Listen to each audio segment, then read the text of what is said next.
Hello, welcome. We'll give folks a few minutes to come in and get settled, and we'll get started in about a minute.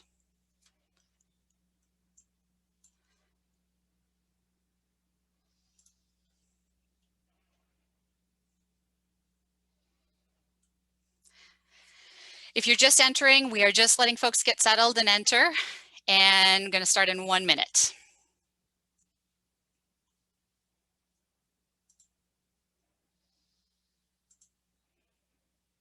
Okay, this looks good. Numbers have slowed. So hi, welcome everyone. We're so glad you could join us today. Welcome to this session on guaranteed income, evidence, and opportunities in cities, co-hosted by the Mayor's Innovation Project and Mayors for a Guaranteed Income.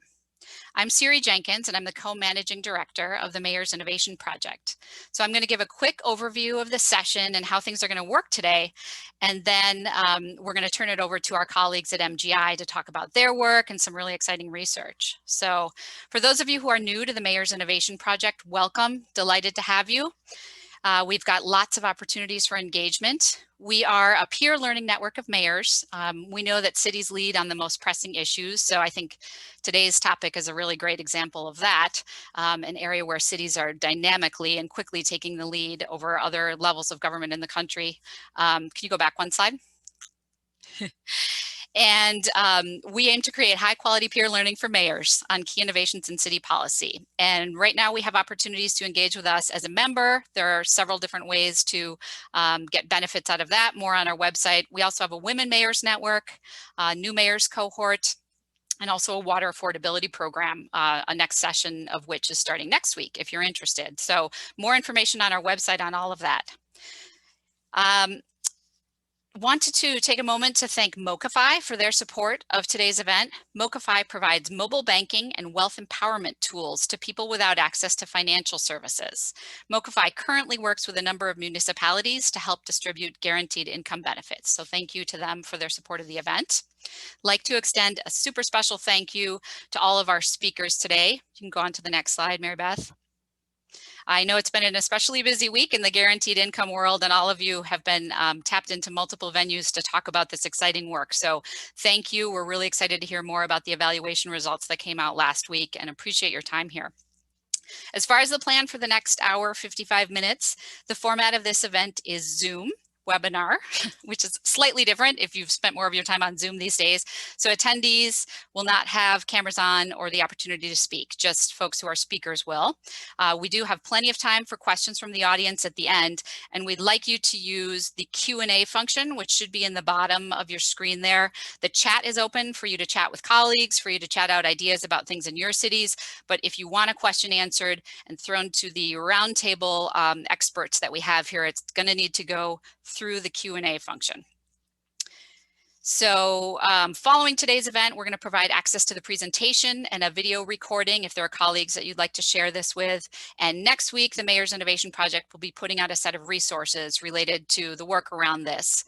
And before jumping into our conversation with mayors Melvin Carter, Mayor Rhodes Conway, and former Mayor Michael Tubbs, first we're going to hear from colleagues at SEED and at Mayors for a Guaranteed Income. So I'd like to introduce Suki Samra, Director of Mayors for a Guaranteed Income and the SEED Project in Stockton, California, and she is going to kick off our program today.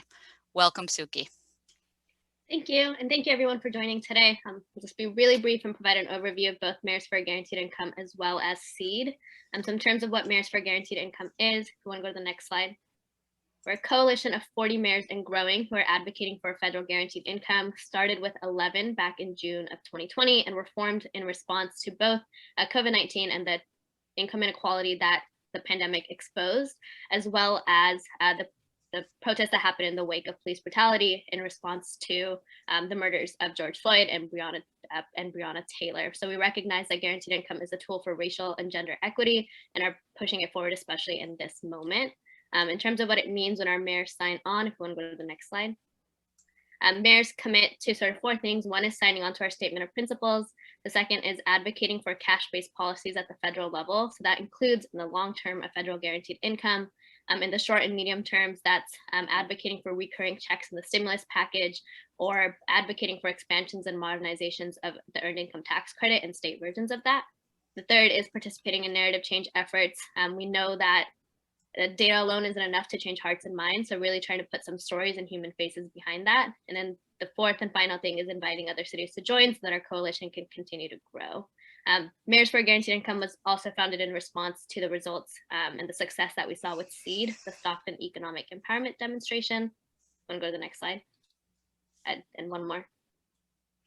Sorry. So SEED was founded in launched in February 2019 by former Mayor Michael Tubbs. We gave $500 per month to 125 Stockton residents for 24 months. We're the nation's first mayor-led guaranteed income pilot. The cash was unconditional, no strings attached, and no work requirements. And I'll pass it over to Erin Coltrera, who is the Research and Program Officer for SEED, as well as part of the leadership team for the Center of Guaranteed Income Research. And she'll go through the results that we saw and released last week, as well as how folks were selected.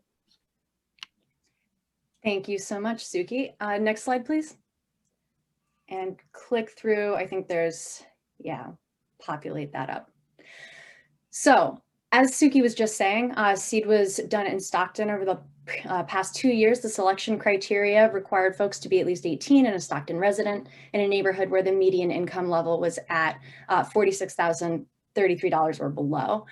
The selection process was done entirely random, and that's because the SEED evaluation was conceptualized as a randomized controlled trial. Can I see the next slide, please? There we go. Thank you. So to put the findings in context, there were 3 main questions that the SEED evaluation and research aimed to address. The first is, how does guaranteed income impact monthly volatility? The second is, how do changes in income volatility impact psychological health and physical well-being? And the third is, how does guaranteed income generate agency over one's future? Next slide. Before we get into what we found, I want to go through how the research for SEED worked. We used a mixed methods randomized control trial design, as I just mentioned, and integrated the data analysis from 3 different strands. So that includes data from SEED's storytelling cohort, quantitative surveys, and qualitative data. The quantitative strand consists of long-form surveys made up of validated tools looking at the various domains related to our research questions, plus monthly short-form text surveys to investigate income volatility and anxiety over stress on a shorter-term basis. But quantitative data can only tell us so much, and this is where the integration is so important, because the qualitative data collection, which included things like open-ended questions on the baseline survey, semi-structured interviews at onboarding, and in-depth interviews with 50 members of the recipient group during the first year, allows us to better understand not only what happened over the course of SEED's first year, but also the how and the why. So now I want to walk through those 3 key questions that we were able to start answering. Next slide. Thank you. We'll start with the first one. How does guaranteed income impact monthly income volatility? The answer is pretty meaningfully. As you can see here, 1 year into the program, the treatment group demonstrated less month-over-month income volatility than those in the control group. And in fact, the control group experienced nearly 1.5 times more volatility than the treatment group. This makes sense on an intuitive level. Of course, if you give people regular cash transfers, it establishes a base of income that helps reduce the fluctuations that occur for folks who have to work part-time or function as part of the gig economy. Next slide. But the decreased volatility led to something else pretty neat as well. There's an oft-cited statistic you're probably familiar with that nearly 40% of Americans would be unable or would choose not to pay for a $400 emergency expense with cash or a cash equivalent. The idea is that they would either be unable to cover that emergency, or they'd have to borrow the money, sell something, or use debt. And debt, of course, has long-lasting consequences, from impacts on your credit score to interest payments, which means that for a huge chunk of this country and your constituents, a $400 emergency can end up costing much more than just $400. For our folks in Stockton, that number was even higher. You can see here that at baseline, only 25% of folks in both the recipient group and the control group would be able to or would choose to cover that $400 emergency in cash or an equivalent. But at 1 year, that changed dramatically, with more than half the recipient group able to cover that emergency. Next slide. This gets us to the second question, which is how did those changes in income volatility impact things like psychological health and physical well-being? Now, as a social worker by training, this is the part of our findings that I find especially exciting because these are the intangibles that make everyday life better. And what we found is that SEED recipients were less anxious and depressed and reported increased emotional health, more energy over fatigue, less physical pain, and better emotional well-being. Next slide. To take a closer look at what that means on a statistical level, just to give you an example here, the Kessler 10 is a widely used instrument that measures psychological distress based on questions about anxiety and depression. You've probably actually been asked questions on it by your primary care physician during a checkup without even realizing it. Scores range from 10 to 50, with higher scores indicating more severe distress. Scores less than 20 indicate a person is likely to be well, and scores 20 to 24 indicate a mild mental health disorder. As you can see on this graph, which one of my PIs describes as the favorite graph she's ever made, our findings suggest that the treatment group experienced clinically and statistically significant improvements in their mental health that the control group did not. This means moving from likely having a mild mental health disorder to likely mental wellness just over the first year of the intervention and just as a result of the cash. Next slide. Now, that quantitative data would be interesting enough on its own, but integrated with the qualitative data and the storytelling, it becomes even more compelling. Because what we find is that increases in mental health and well-being translate to an increased capacity for goal setting and coping with unexpected shocks. We also found that the $500 functioned in a very particular way for women who spend much of their life and time performing care work for free within their networks. These unpaid caregivers described how the seed money allowed them to prioritize themselves in ways that they ignored for years, including allowing them to catch up on neglected dental work and preventative medical care, but also providing a really neat newfound freedom to hear and center themselves and their desires in a way that improved their quality of life. Examples that we found in the qualitative data included fixing their own car instead of someone else's, or just money for spending time with friends instead of diverting everything for children or extended kin. Next slide.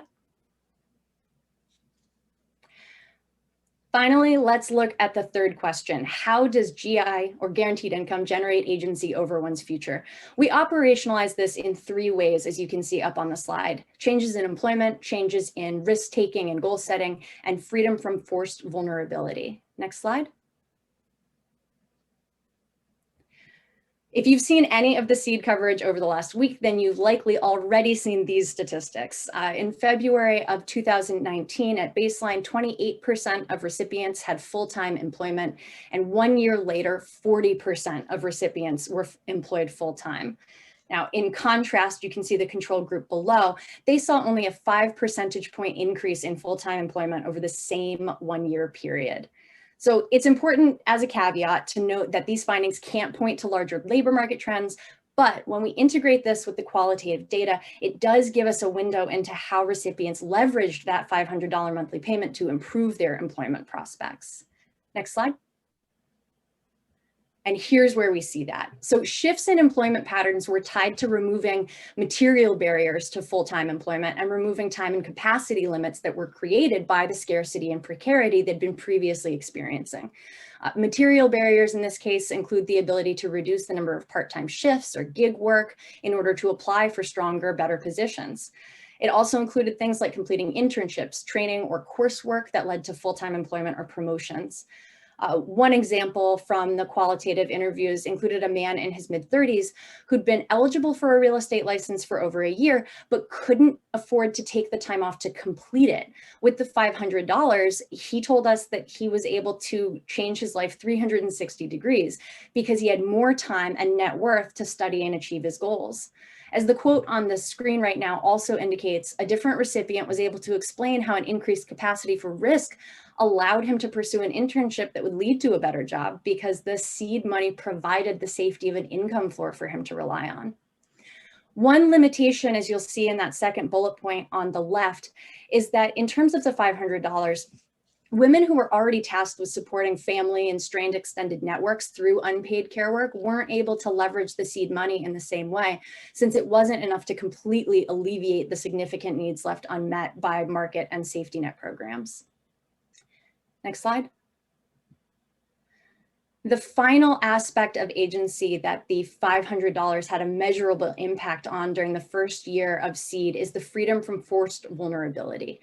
Now, for more than 100 years, social science literature has already established that one way people living on economic margins survive is by relying on strong networks and social ties. This is often romanticized in narratives that hold up these networks as examples of resiliency and community, and they can be those things. They absolutely can be. But living with constant financial strain creates forced vulnerability, dependence and trust in people you might not want to engage with, or in systems that invite unwanted surveillance into your household. And sometimes avoiding forced vulnerability can mean feeling compelled by circumstance to choose between what our recipients characterized as terrible options. So as one recipient described in the quote on screen, you're forced in ways you don't want to be. Another recipient talked to us about choosing to live in unsafe housing instead of living in a nicer place with family members whose presence would invite more unpaid care work and difficult relationships. So the point is that although there's much more for us to explore with SEED and beyond, especially in this capacity, our findings suggest that once basic needs were met and scarcity was dampened, participants described small but meaningful pathways towards chosen vulnerability and authentic trust. And we find that to be pretty incredible. So I know that's a speed run through our findings, and we will have time for questions at the end. But at this point, I'd like to turn things over to the man who made SEED happen, former Mayor of Stockton, Michael Tubbs.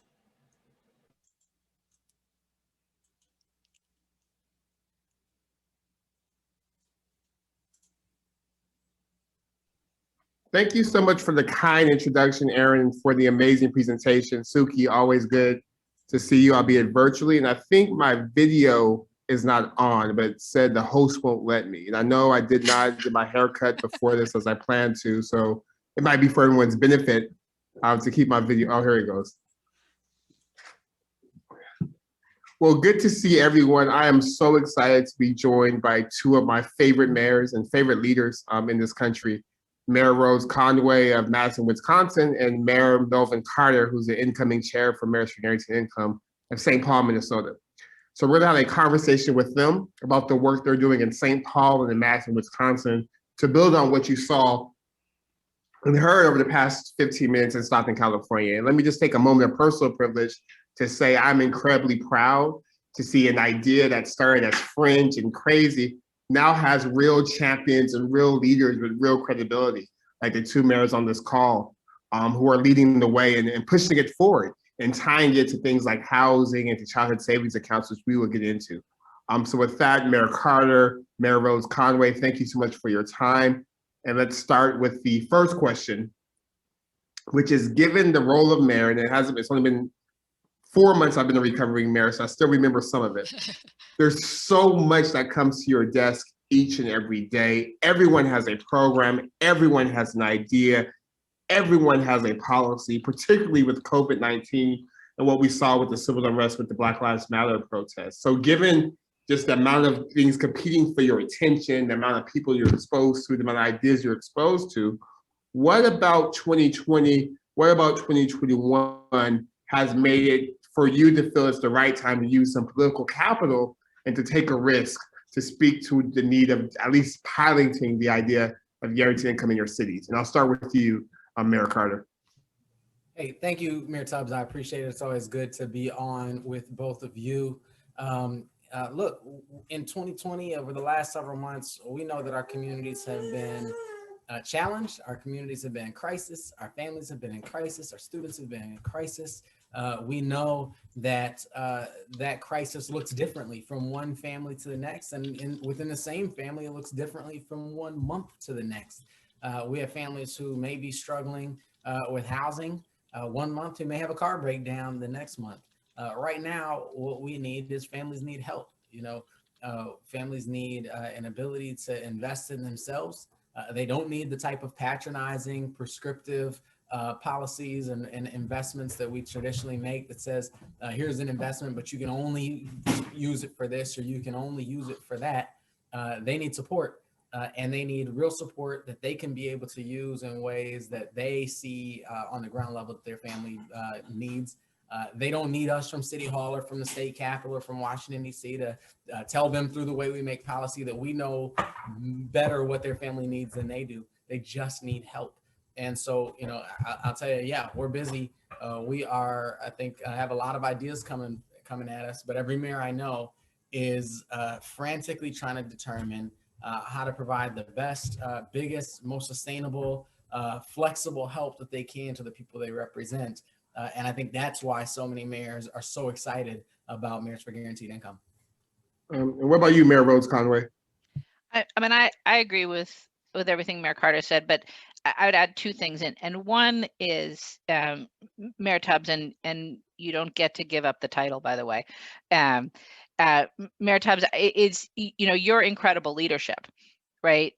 And I read about what you were doing in Stockton way before you asked me to join Mayors for a Guaranteed Income, and admit to having been a little bit of a fangirl about it, like wow, this guy is doing some really radical, very interesting work. And so just your leadership, putting it out there, and let's try it, let's see if we can do this, definitely I think contributes for all of us to be able to see that way forward, right? But the other thing is that there's sort of a beautiful simplicity to the idea, right? And so many programs that we do at the local level, I mean, frankly, at any level, are so freaking complicated, and this is a relatively straightforward idea. It doesn't require us to do, huge in-depth needs assessments and understand, the nuances of everything. And it's just give people money and trust that they will do the right thing with it, and that they will meet their own needs. And so for me, it really, that's very attractive. But it also really speaks to something that is a core belief, which is that we should be engaging people in the work of lifting themselves up and lifting their neighborhoods up and lifting their communities up, and that people need resources to do that. And this is a way to really to deliver those resources. The last thing I'll say is that the way that Mayors for Guaranteed Income has gone about this, in terms of it being a structured, randomized, controlled trial, right? In terms of gathering data, in terms of really having research questions, it appeals to me as a scientist, but it also appeals to me as a politician, because it allows us to make a case, not just in our own cities, right, but across the entire country for the federal government, which is really the point here, right? Cities are the laboratories of democracy, but we need the federal government to take this on. And I think it's just really important that we all are collectively working on gathering the data that make the case for a federal program. And speaking of sort of the network, which grew from 1 mayor to 13 mayors to now 43 mayors, we have a couple of MGI members on this call. So Mayor Weber, Mayor Florsham, and Mayor Rosenberg, thank you as well for your leadership. And for the rest of you, what you're hearing from Mayor Carter and Mayor Rhodes Conway is both particular to their own leadership, but also very representative of the amazing mayors we have in the network who are really fighting and pushing our democracy to be more democratic and provide more opportunity. And one of the things you said that resonated both Mayor Carter and Mayor Rhodes Conway is this notion that when we talk about a guaranteed income, we're actually talking about trust. And we're talking about who do we trust with money and who do we trust to make decisions. So I think it's so inspiring to have mayors say, we trust our constituents, our essential workers, our single mothers, just like we trust the billionaires with money and with the ability to make decisions for themselves and their families. I'm going to tie these next two questions together. And I think you answered the question from Mayor Kate, Mayor Rhodes Conway, in terms of transitioning from pilot to policy, which understanding that everyone's piloting to get to the federal government to do some sort of national policy. But you guys took a leap of faith and signed on before the data was out in terms of what Aaron and Suki just presented. So could you speak to sort of, now armed with the data, how does that change or create opportunity for you all in doing pilots in your own community, A, and then B, what about your approach to planning and implementing would you share with other mayors on the call who may be thinking about doing their own guaranteed income pilot? And we could start with either of you for those two questions. So I'd say a couple of things. I'm really impressed with the results. I guess one of the things that struck me is both the results around employment, because it's such a big question coming in, right? Like there's this myth that if you give people money, they'll stop working.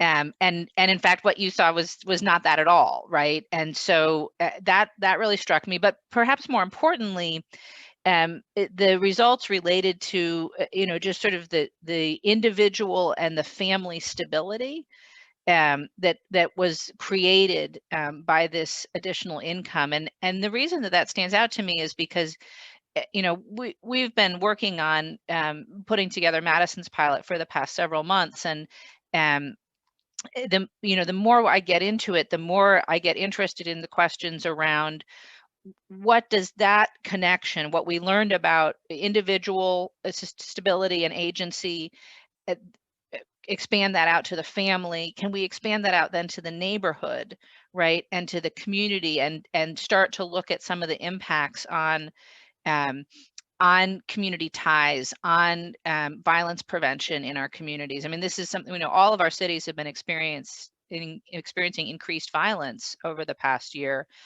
which is very related to questions of the economy and the economic suffering that people are going through. And so, we are looking at, yes, questions around housing, but increasingly questions around neighborhood stability and violence prevention.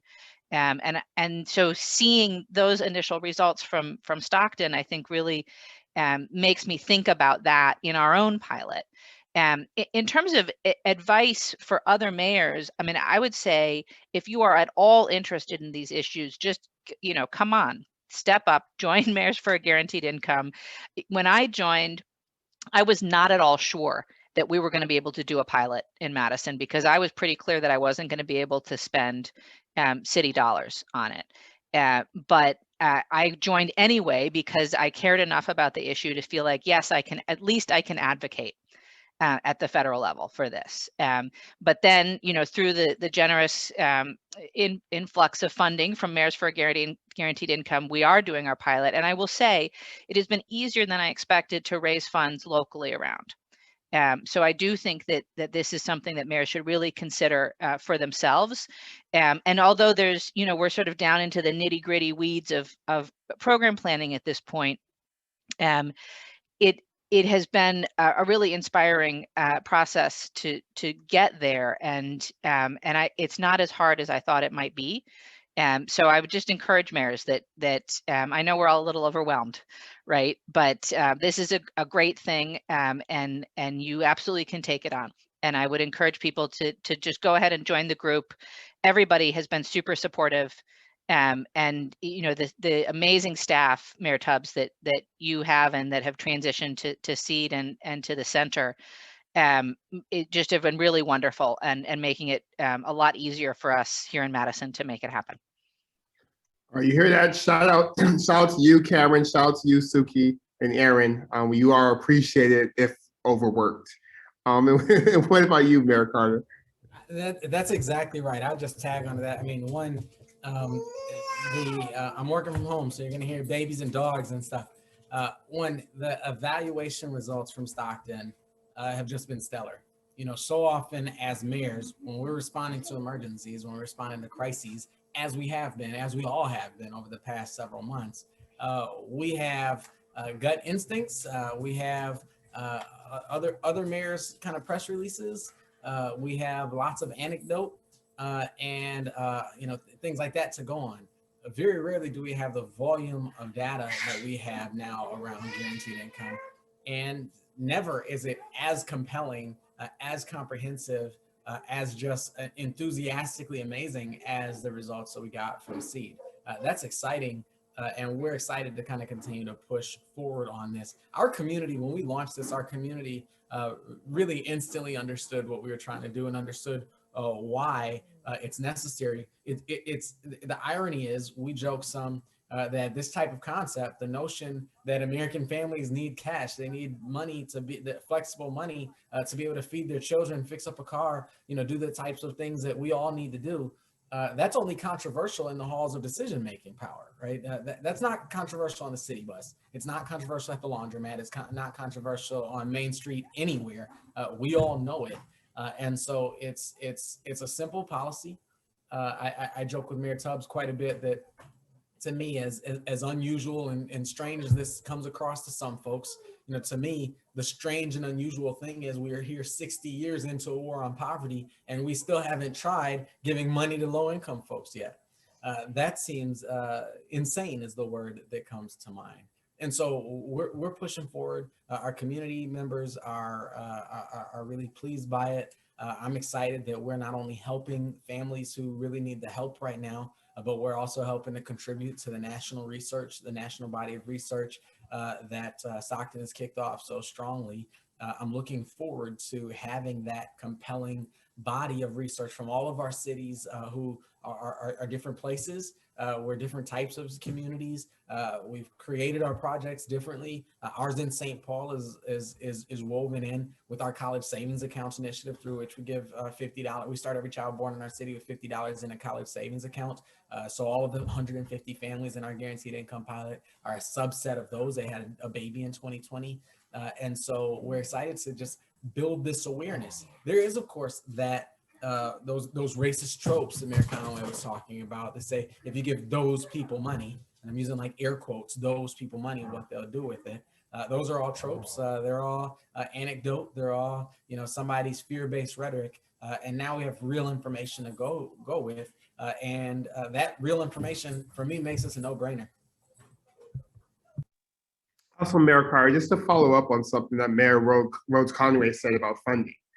One thing about you all, not only were you all the second city to get up and running with disbursements, but you also used CARES Act dollars, used federal dollars to start it before even the philanthropic support kicked in. And you also got some pushback. I remember a nice letter writing back and forth with your Congress member about sort of the legality of that. So can you speak to sort of,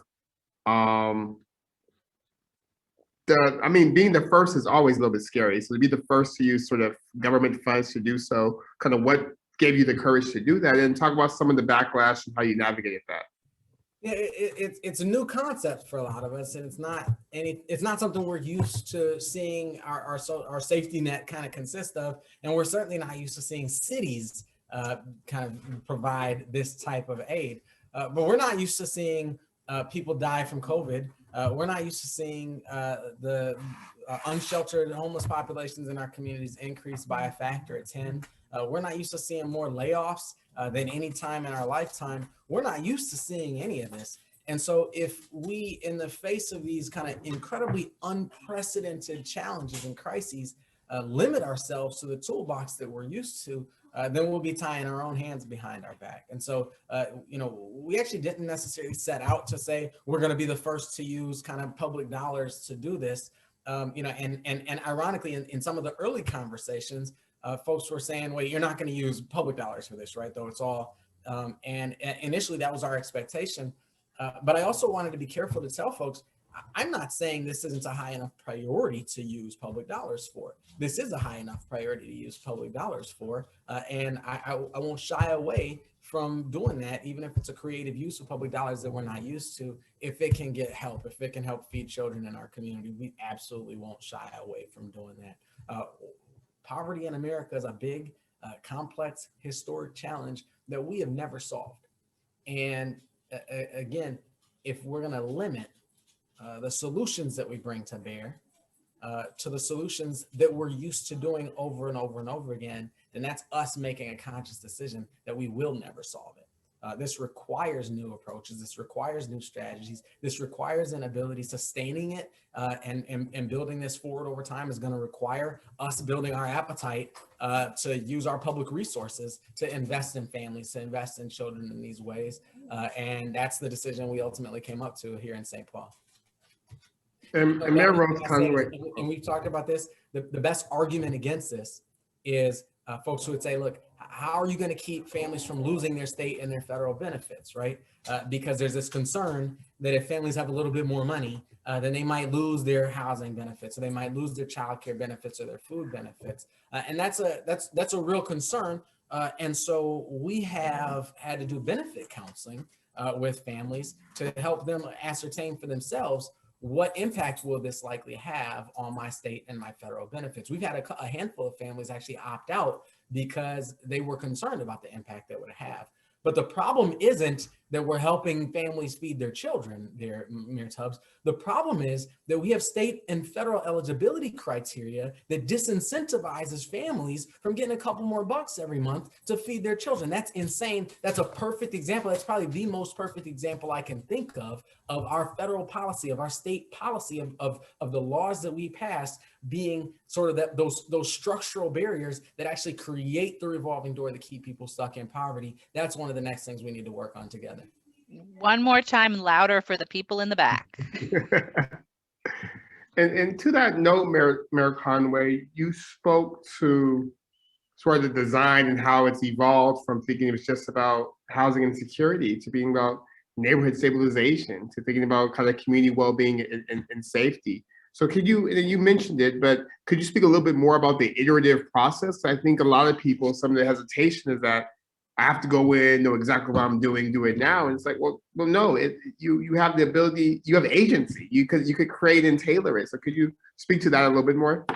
Yeah, absolutely. I mean, I think, and again, just a shout out to the staff here, because it has been really helpful for me to have conversations with folks both at MGI and then also at the Center for Guaranteed Income Research. But I went into this process, thinking that I sort of had a conception of how I wanted to use what I wanted to learn from it, in addition to, making sure that we were in line with the larger picture here. And so I guess I should say, just to be really super clear on this, it is one of the things that has been most important to me in this process is that we structure the project and that we structure the data that we'll gather through this experiment to be useful in connection to what other cities are doing. Right? We didn't want to be sort of off on our own, doing our own thing. We wanted to be part of this network and part of building that larger story and narrative and gathering similar data that can be compared across geography, because I think that's one of the most powerful things here is that we are doing these pilots in so many different cities, and the data need to be able to talk to each other, right? So that we can make that national case. So for me, that was one of the really big things right from the get-go. But I started just having conversations with people in the community about, we're embarking on this idea, we're putting together the pilot. What do you think? Who do you think should be eligible in Madison to be part of this program? And I'll say it was an excellent learning process for me. We are not going to be able to meet all of the needs that were surfaced in that, but it was. I have learned a ton, and I have and some unexpected things, and so that was really instrumental in my thinking. But ultimately, one of the things that I came down to is that, I was trying to think about, like, okay, we need to help this really sort of super specific group of people. And then I just took a step back and realized that no, like, if we want to get to 100 people that are enrolled in the treatment here, and we want to get to 200 people in the control group, we're going to have to ask thousands of people, right? And so it can't be too narrow, right? It has to be relatively broad. And so then just the question is how broad, and what constraints are there around that? So that's been a real learning process for me.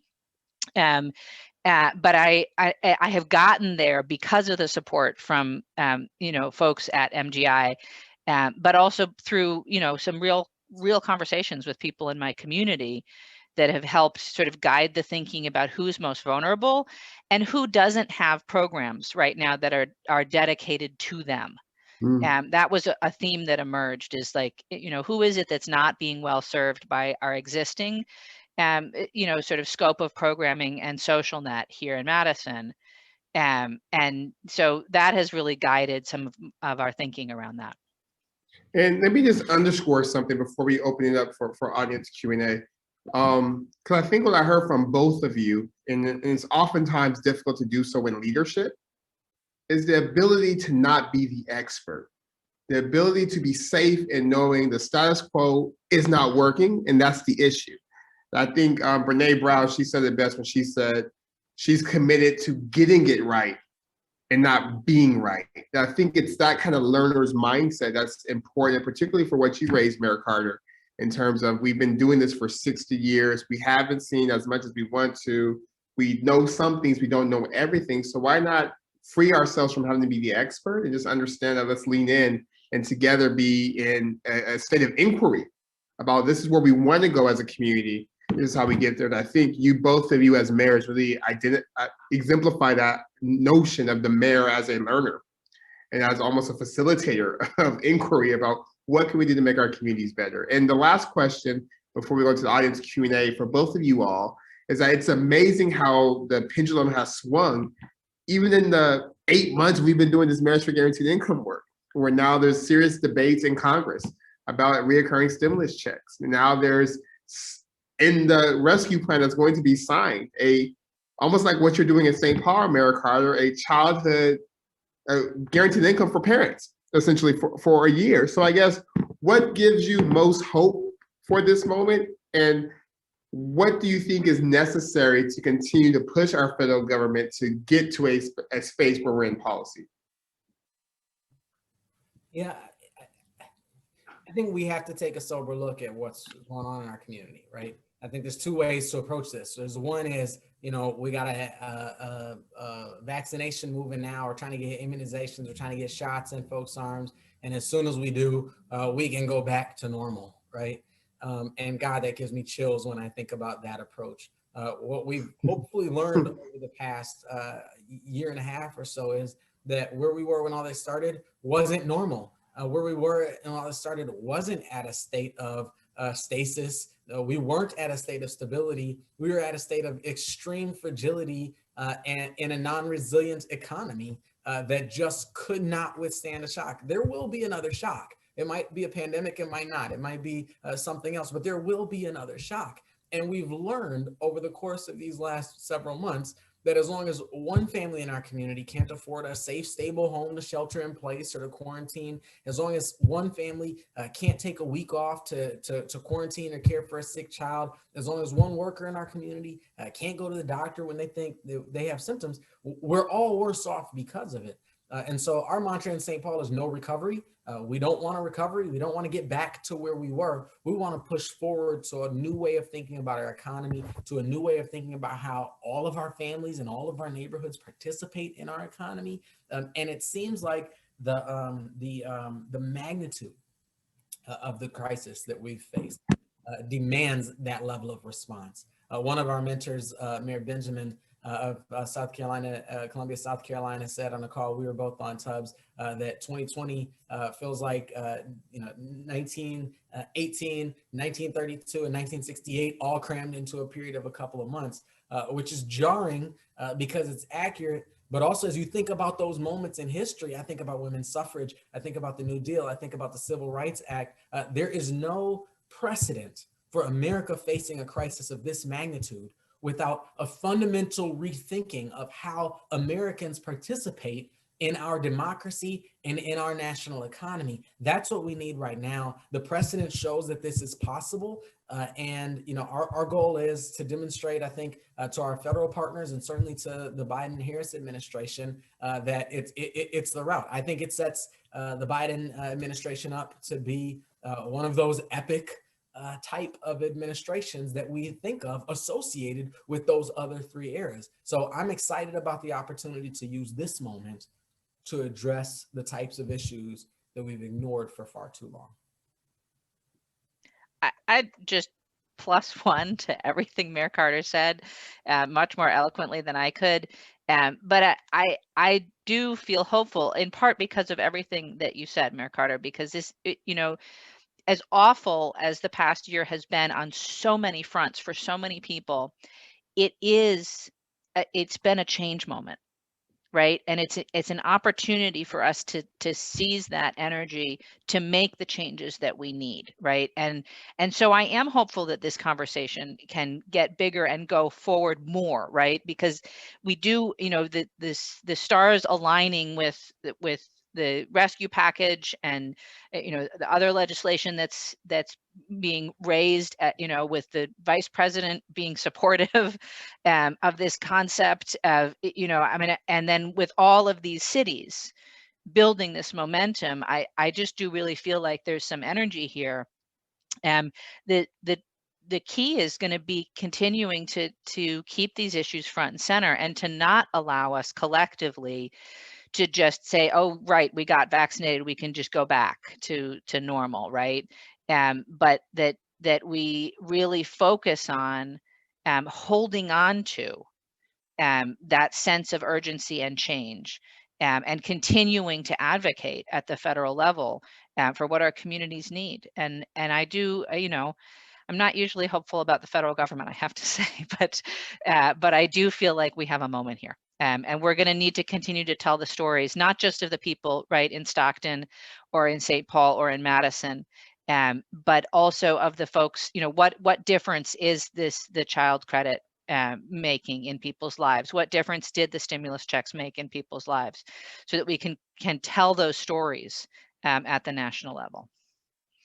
Well, again, thank you so much. I think the future of our country is in great hands as long as folks like you all continue to lead our city. So I appreciate your leadership, your innovation, your partnership, and thank you for spending time with us. So before you all leave, we do have some audience questions. The first question is, was there any animosity or are there other negative effects from not being able to serve everyone because they're pilots, because they're smaller? Has there been any blowback because of that? And either one of you guys could take that question. We've definitely had people who wish they were a part of it, who look at this and say, this would change my life.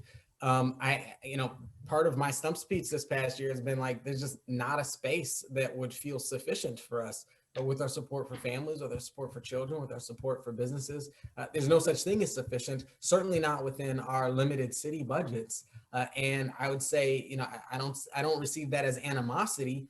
I receive that as people saying, this is important, this would help us, we need to do more of that. And I get to tell them, we're gonna do as much as we can figure out how to do on the local level, while we work with all these mayors across the country to say, this needs to not just be a project in Stockton and a project in Madison and a project in St. Paul. This needs to be an opportunity for us to collectively establish a new standard of care across our country. That we can approach all of our families with, to sort of lift that floor in our families. So yes, there's been frustration of folks who wish they could access this and look at it and say that could be transformational. I see it, again, not as a negative. I see that as a proof of concept. Yeah, we're not quite there yet, but I anticipate we'll have a similar response. And I, you know, in my conversations with community leaders, that has been raised, that it's particularly coming out of the pandemic and everybody's hurting. Like that, there are some folks who are super excited about this program, and there are others that are cautious because they're worried that asking people to try for it and then not get it is just sort of one more harm in a harmful year. But I agree with Mayor Carter. I think that it proves the need, and hopefully we can continue to advocate to fill that need for everybody. Absolutely, I think and I know one of the biggest people would say, well, there's so much negativity about the pilot when we launched in Stockton. I was like, the negativity is people are upset because they feel like people are getting it and they're not, and they deserve it more. That's what people are mad at. People are mad we don't have a policy. They may not use that language, but that's what they're saying. They're saying there's 125 people were somehow specially selected because they're the mayor's friends, and we have all this suffering broadly. So absolutely, I agree with you guys on that. The next question, I think you answered this, Mayor Carter.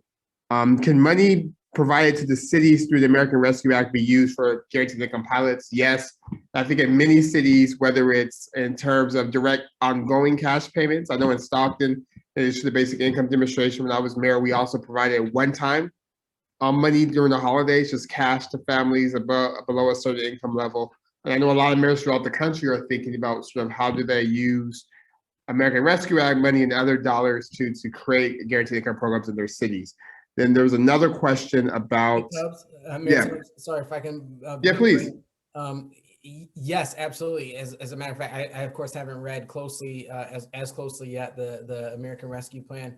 The CARES Act dollars were almost written explicitly to explicitly include direct support for people whose income has been impacted because of COVID. And so that's one of the things that we did to put that into our CARES Act funding package, is ensure that for each of the recipient families who are being funded from CARES Act dollars, we can demonstrate a COVID related economic impact on that family to make sure that that was certified as an allowable use. And Suki or Aaron, this question is probably more appropriate to you all. It's about sort of how can leaders at the local level ensure that recipients won't lose their benefits and be worse off with the guaranteed income than they were before? I know Suki and Aaron, we spent years on this precise question. So I see your cameras on, Aaron, so I'll start with you, and then maybe Suki if you want to jump in.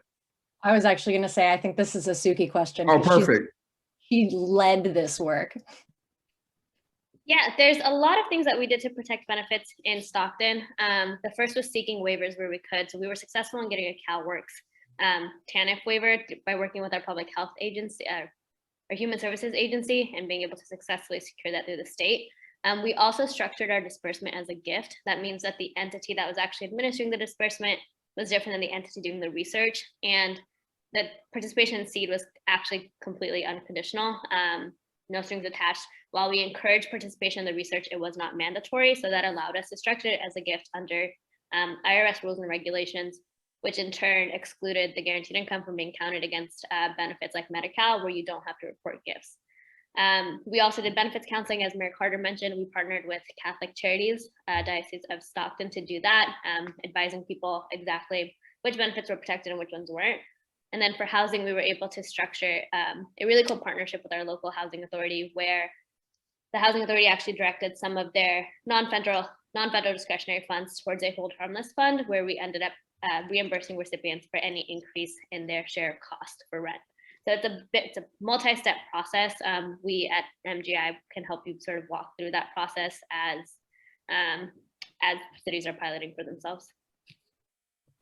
Suki, Munir Carter-Ramos, who runs our Office of Financial Empowerment, actually put in the chat a link to the tool that we used, the economic stability indicators tool we use to do benefits counseling. So folks who are interested, particularly in like the benefits counseling, can click on that and just see how we structure that. And then to that point, Mayor Carter, is there like a toolkit or something for Mayor Suki that's been developed for folks that want to read more or nerd out after this conversation? Because I'm sure after hearing from the mayors and hearing from you all, there's probably more interest, but also more questions, right? Is there?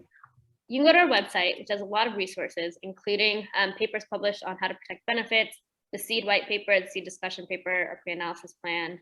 There's a lot of resources there for folks who are interested. Awesome, thank you guys. And then there's a question either for you, Mayor Carter, or you, Mayor Rhodes-Conway. What has surprised you most about the arc around this movement for a basic income or guaranteed income? And A, and then B, how do you guys think people can best help advocate for a guaranteed income? What surprised me most has just been the enormity of the response. I expected when we put it out there that people would say, wait, this is new, what is it? What has surprised me has been the enormity of and overwhelming kind of high energy that people, enthusiasm with which people receive it. We put this in the paper, and I think the next week someone called me and wanted to know if it would be, if it would be possible to ask me if they could write a $90,000 check or something like that to support this work. I said, of course that's possible. And he said, well, only if I can stay anonymous. I promised him he would stay anonymous. And the check came for twice the amount we discussed. And we have fielded calls from foundations, individuals who wanted to give big money or who wanted to give a little, $50 to help, or, just a little bit to help. People really understand why this is so necessary, especially right now. And I think one of the biggest things that has done for us that has surprised me is that level of enthusiasm and engagement. I encourage people to reach out to their mayor and encourage their mayor to join Mayors for Guaranteed Income. I encourage all of you mayors to join and kind of join this community of mayors who are talking about this. There are people in this network who go, I like this idea. I haven't figured out exactly how to do a local pilot yet. I don't know exactly how to fund it yet, but I want to plug in and start thinking about how to plan that together. And it's great to have access to the network. I think is very helpful as well. And then plug in, of course, all the tools that MGI has to provide.